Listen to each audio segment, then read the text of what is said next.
Nahagip sa camera, Kim Pao, may ayuda sa solids. Paolo Avellino, solid kapamilya.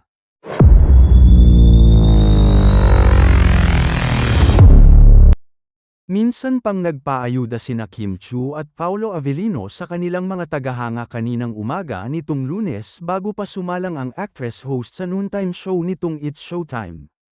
Nahagip, nasilip kasi ng mga solid ang video ni Kim na hindi pala ito nag-iisa sa kanyang working out, kundi kasama nito mismo ang nasabing rumored boyfriend niyang si Paolo. Ito yung short vid na tumatakbo sa treadmill si Kim at katabi nito sa isa pang machine si Paolo na tumatakbo rin. May isang lalaking nakapagitan sa kanila na tila inaalaska si Kim habang nakatingin naman si Paolo. Tumatawa lang si Kim habang panay ang takbo nito. Isang malaking resibo ito na solid ang samahan ng dalawa at patunay na rin sa sinasabing romantic relationship nina Kim at Paolo. Yun lang ang natatanging video na magkasama sina Kim at Paolo dahil nakasentro ang reels ni Kim sa kanyang IG sa pangmalakasan niyang full body work. Masisilap ang post na ito ni Kim sa kanyang IG na may front video post na nagpiprepare ito ng kape sa coffee maker. Ang caption ng kanyang post ay Monday Energy Be Light. Have a great week ahead everyone. Let's go!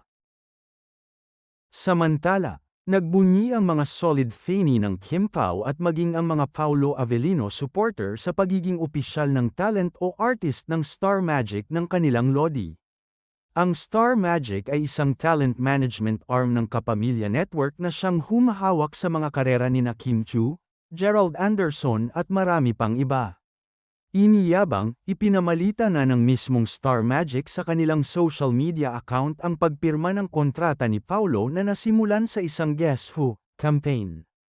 Kaliwat kanan nga ang pag-share ng mga fanny sa pagsampa na ni Paolo sa kwadra ng Star Magic at panay congratulations ang mababasa sa mga comments ng mga fan.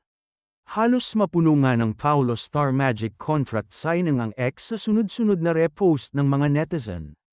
Nangangahulugan kasi ito ng pagiging mas matibay na team nina Paolo at Kim sa mga susunod na buwan, lalo't kargado ng signing ang sureball ng paggawa ng serye uli ng Kim Pao matapos ang magkakasunod nilang series na Linlang at What's Wrong with Secretary Kim.